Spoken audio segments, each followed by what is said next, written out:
Hi, I'm Naomi from the Animal Rescue League of New Hampshire in Bedford. I have with me for the walk today Rufel, who is a Cocker Spaniel, 9-year-old male. Very friendly, sweet boy, loves to play with squeaky toys. Acts more like he's 9 months old than 9 years old. He loves to ride in the car. He slept on the way over with his head on my arm. He is up to date on his shots, his rabies and his distemper. We are suggesting that he goes to a home with children 8 and up just because he has some sensitivity around his feet, doesn't like his feet touched, and it's hard to teach little children not to do that.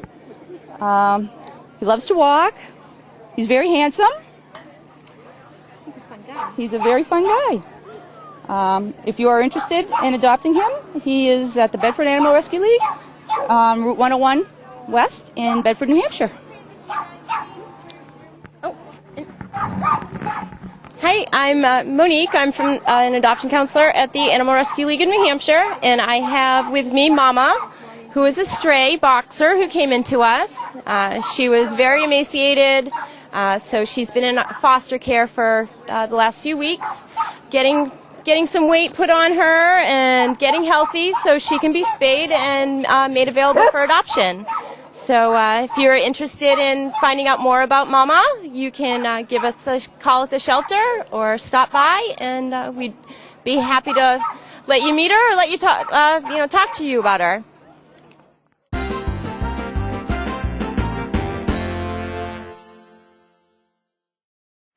Hi, I'm Jessica Janowski with Puppy Please Dog Training. We're here at the Animal Rescue League's Pet Step today, introducing people to do-it-yourself agility. And agility is a wonderful, wonderful way to teach your dog how to communicate with you and to bond. It's great for building confidence, learning how to move across potentially scary obstacles. And with me today is Dr. Michelle Posage and her dog Dexter from the Animal Hospital of Nashua, and they're giving agility a try. So before we get started, I'm just going to let you know, Puppy Please is a dog training company based out of southern New Hampshire. We believe in positive dog training, which means we use positive reinforcement, treats, games, play to teach our dogs. We don't believe in the use of force, pain, fear, or intimidation, and we love what we get with it. So, what do you say? Ready, Dexter? So as we move on, we're going to do the teeter-totter first. When we start the teeter-totter, I put step stools underneath it so it doesn't wobble. We want to teach the dog to gain confidence about stepping up and moving across an obstacle before we start to teach him what something moving under his feet is all about. So we'll go ahead and bring Dexter over, and we'll just reward him for any inclination he shows towards stepping up on it. Lots of praise should he do it. I don't care if it's 1 foot, 2 feet, all feet. Yay! Hopping off is totally okay at this stage. We just want him to feel safe. We also want the dogs to understand that should they decide to get off of an obstacle, they have a safe route to do that and not panic, try to stay on it, and end up falling. Good boy. Yay! So then we can take him over to the broad jump.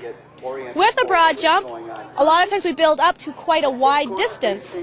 At this stage, we're just going to teach him to go over a single block of it, and as he gets more experience, we'll go over multiples. So we'll bring him over and just guide him over a single one. Good boy! And then we'll bring him to the tunnel, which my daughter rearranged. Do-it-yourself agility. The next session starts momentarily, sponsored by Puppy Please. Again at the demo area right around 10:30, which is now. So they should be starting. Now with the tunnel, you can build up to teaching the dog to run through a chute. Right now, we just want him to gain confidence stepping through the tunnel. Guide him through, and if he pops out, it's okay. We just go around and collect him and re-guide him. You start with the treat in, then call him through. Good. Yay! Good boy. When we come up to the hoop jump, again, we'll just introduce him to stepping through it, feel comfortable about it. We want the dog to understand that when they see 2 upright poles, they should always go between them. And then we'll go ahead and take him over to the other jump and just guide him over. Yay! Good boy! And why don't we go ahead and we'll play with the weave pulls. The weave pulls are one of the more complicated things you'll ever teach a dog for agility.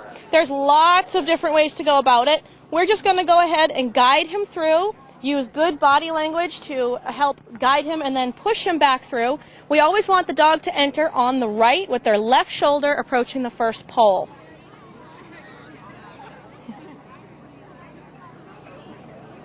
Good. The weave poles are typically used to increase the dog's flexibility. It's very common in the beginning for them to try to skip a pole because they just don't understand how to bend their body that frequently. Good boy. Good boy. Hand guiding is very helpful. Luring, teaching them to follow your body.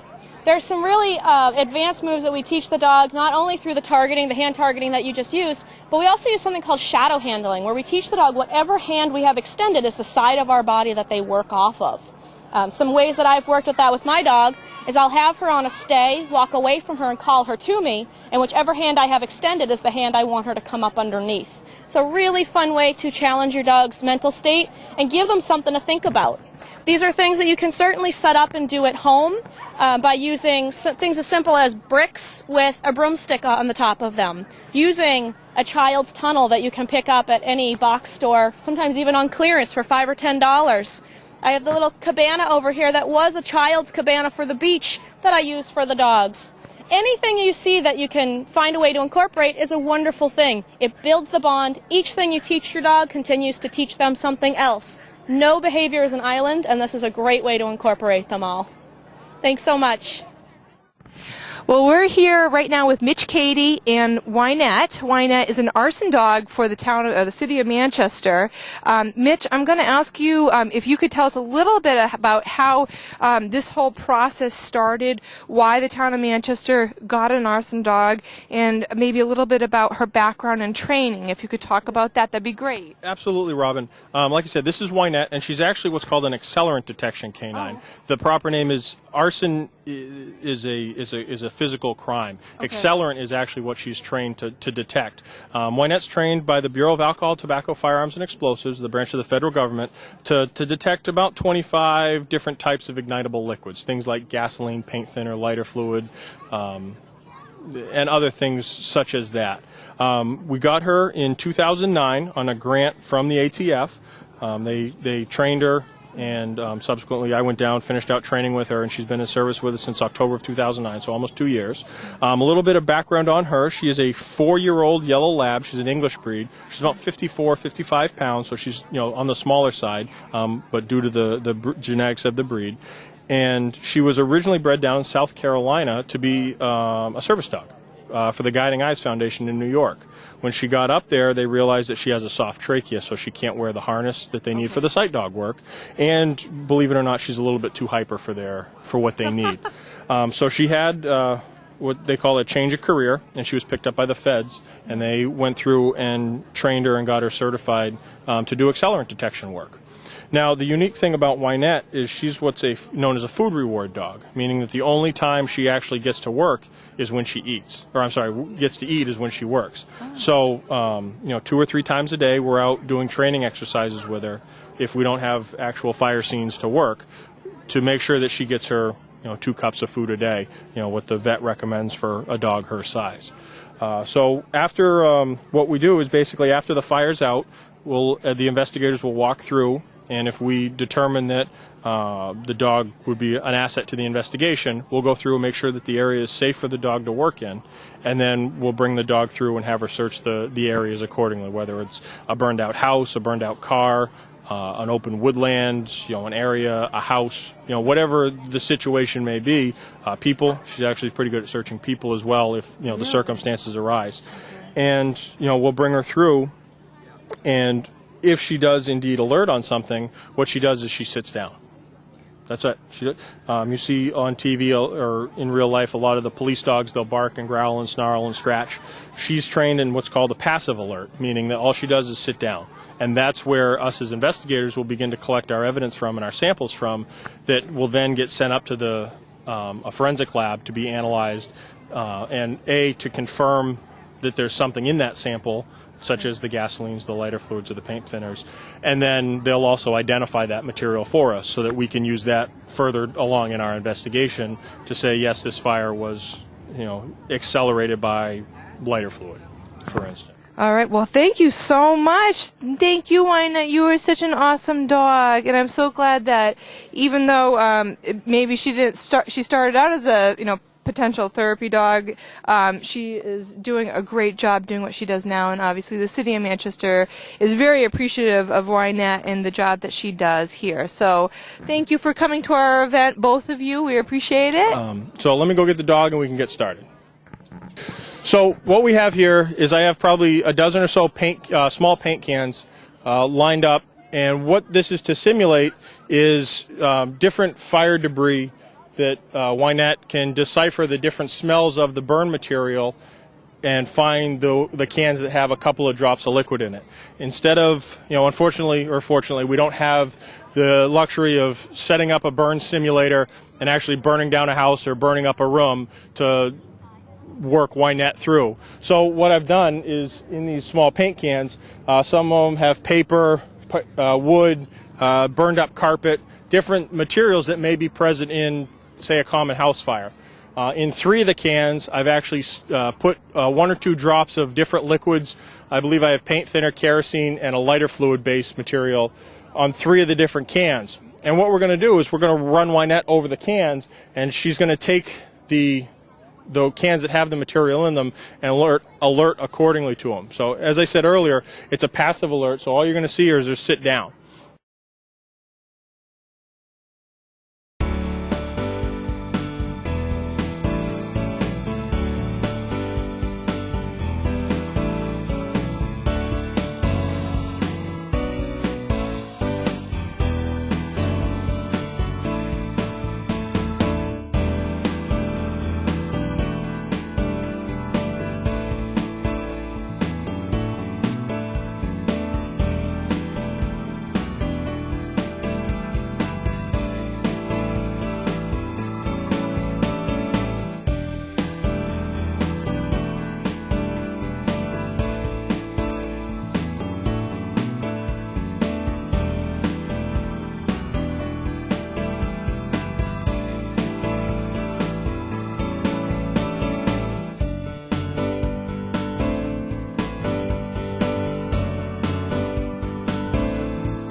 So we are in front of the Canine Good Citizen testing tent.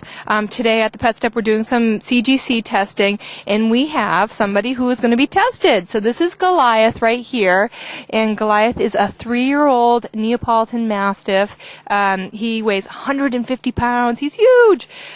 So he's going to try his hand or paw at CGC testing, and I'm going to turn this over to Dr. Posage, who works at Animal Medical Center of New England in Nashua, and she's going to explain a little bit of what she's doing today and the steps that she's taking and everything like that. So here's Dr. Posage.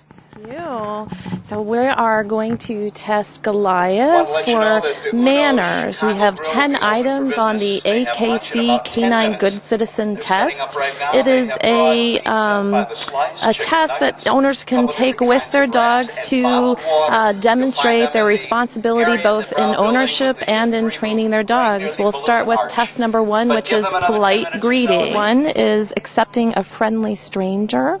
The evaluator will walk up to the owner, greet her, shake her hand, and we are looking for a calm response from the dog to demonstrate that they aren't anxious or nervous around strangers. The evaluator, Emmy, is doing the item number 2 on the CGC evaluation test. She is greeting the dog. The dog is expected to remain calm, to stay in a sitting position, to not lunge towards the person or show any aggression. And Goliath did a fantastic job at that. I'm sure he passed. The third item on the test that Amy's doing right now is a handling test that would simulate what would happen with a groomer or a veterinarian. The dog has to allow a stranger to have his or her feet or paws handled as well as his ears. A little bit of pulling back is acceptable, but there cannot be any growling. And we do also sort of simulate brushing as what would go on at a groomer's. Goliath is doing fantastic with that. The fourth item on the test is testing a sit and a stay command. Goliath will be expected to remain in position while the owner walks to the end of a 20-foot leash. He's going to have a little bit of a hard time with this one item. He's having a hard time with his sit stay, so the owner is going to put Goliath into a down to see if he has a little bit of an easier time performing that. Goliath's owner has put him in a spot that there's a little less distractions. She's trying to encourage him to do a sit or a down and then go to the end of a 20-foot line while she asks the dog to stay. There we go. Good boy, Goliath. During the CGC, Canine Good Citizen AKC evaluations, dogs are not allowed to be lured or rewarded with treats. Positive reinforcement in the form of verbal praise is encouraged and allowed. The dog is expected to perform with a standard collar on, no special equipment, and just responding to the owner's cues. He's having a hard time with that item, so we're going to move on to a different item on the test. Like I said, there are 10 items, 10 tests for the dog to pass. The next two tests in the CGC evaluation of Goliath here are going to test his reaction to crowds of people and to distractions. It's expected that he will be able to remain calm around crowds of people that are coming close to him, as well as not startle excessively to something that was unexpected in his environment.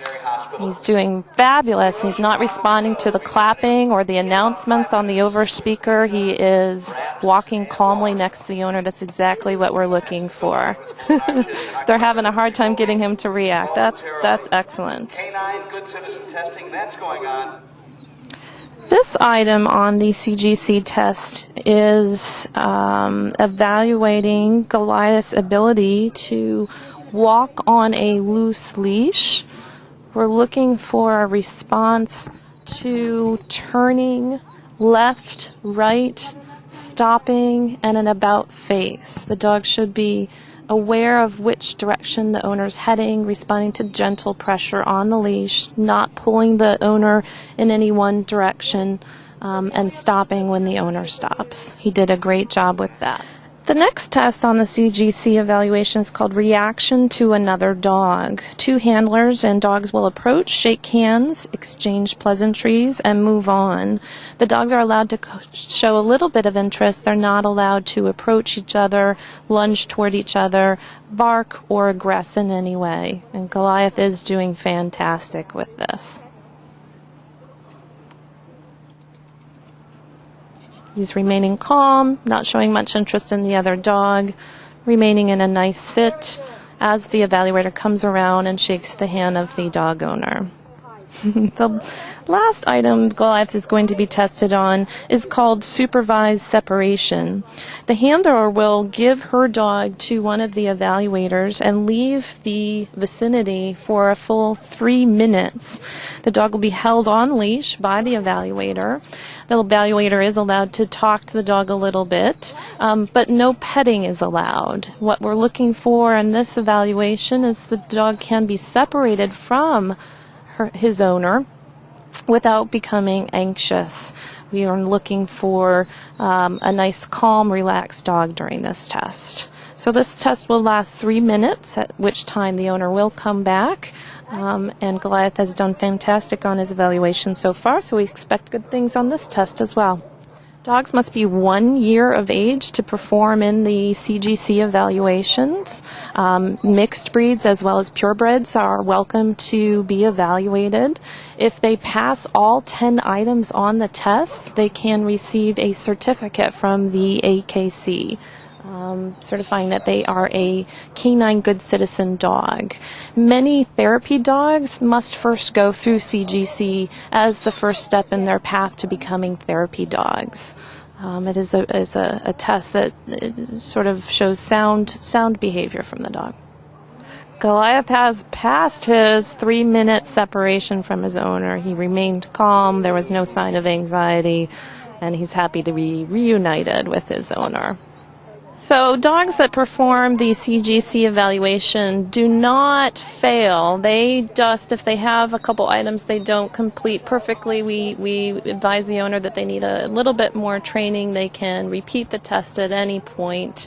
We do evaluations a lot of times at these types of fundraisers, but they can be set up on a one-on-one basis as well. We encourage people to try again if they don't pass the first time. So Goliath will work on his down, his sit, and his stay, and we expect that he would be able to perform very well next evaluation. Good afternoon. My name is Officer Walters. My partner is K9 Gunny. We're the Merrimack Police Department K9 unit. Basically, we're trained in a couple different things. We first went to a school down in Boston PD for patrol work, and there we learned how to do tracking, building searches, article recovery, obedience, and bite work. Basically, what they all are, tracking is trying to find a fleeing suspect, someone who has either lost, an elderly person may have, dementia is wandered off, a lost child, or if there's a criminal we need to track down, we use Gunny on that. And how we do that, we put him on a harness, have a 30-foot lead, and what he looks for changes in the vegetation and human scent. He only tracks for people, he won't track for animals, deer or anything like that. And he's only rewarded when he tracks a person and not something other than a person. For building searches, if someone breaks into, for instance, your house, a building, we'll bring the dog in, give warnings that we're going to deploy the dog, give the person an opportunity for a peaceful surrender, and then we can send the dog in. His nose is far superior than humans are. Just basically, if you were to walk into a house and you're smelling chicken soup cooking, he could tell you the ingredients. He has the olfactory senses, there's a lot more of them, and also part of his brain that interprets that is much larger than a human's. On article recovery, what he does on that is he looks for anything with human scent on it, and he'll alert to that. If we're doing apprehension work, what it is someone who is failed to comply with a peaceful surrender. They basically have to be someone dangerous to the community. It just can't be someone who wrote a bad check. So it has to be something that if we don't catch them right away, they could harm the community. After that, we also went to narcotics school down in Boston, and Gunny has learned to use a passive alert where he's trained to find drugs through either car searches, building searches. What we've set up here is just a quick demo. I have 3 scent boxes. 2 of them are empty, and 1 of them has drugs in them. And what he'll do is he'll come through, he'll indicate on it. It's a passive alert. What he does, he'll go into a bark, into a sit, and then once he does that, I'll tell him to show me, and so he can point his nose into the area of it, where the drugs are. It just makes it that much easier for us to find. And what he works on is the source, the strongest part of the source where it's coming from, and he makes that indication. The kind of drugs that he can detect, he can detect marijuana, cocaine, crack cocaine, heroin, black tar heroin, ecstasy, meth, and OxyContin. So he's pretty good at that. What we're going to do right now is I'm going to bring Gunny out. I'm going to do a quick search through here on these scent boxes. And basically they're similar, they're an oversized hidey key with some vents in them. So we'll do that. We'll go through the quick search. And we'll do the search and start over here. You see when I throw the toy down, that's when he's responded correctly. He may bark, but if I give him the show me command and he doesn't point it out, he doesn't get the reward. And so we'll go from there.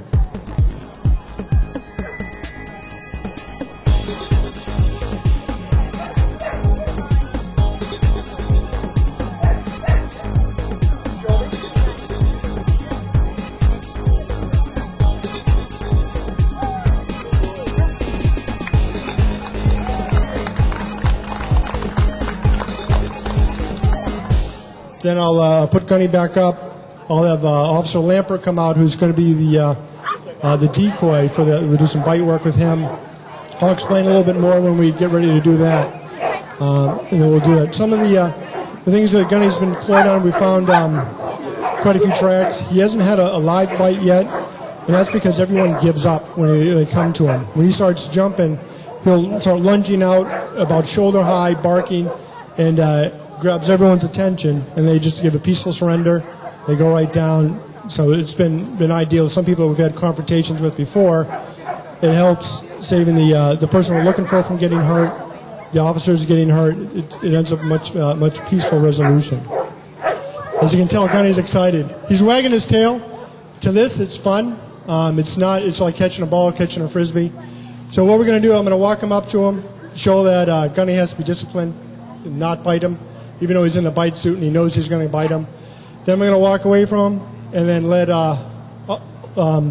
give a canine warning out, which tells Gunny, one, start targeting on the person going, and then the other thing is that then I'll give the command for the release to go off and engage him. After he takes him down and the person stops fighting, Gunny has to be able to then stop and give up on the bite. So we'll show you the toy shortly.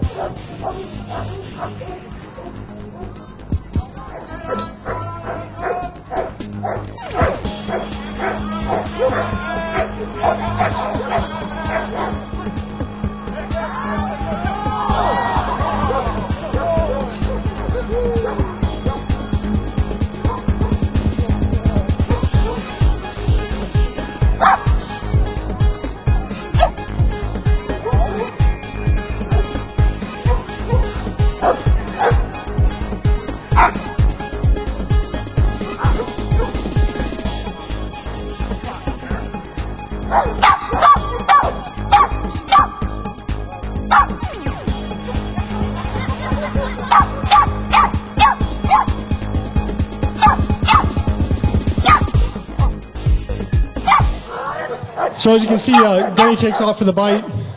When he's told to do so, he has to be able to come off. Today's a little difficult for him because he's very excited about the other dogs and all the other people around. So it's a little different environment for him. But generally, we like to do more than one bite. Mike got a little twisted right there, so I'm not going to take it easy on him.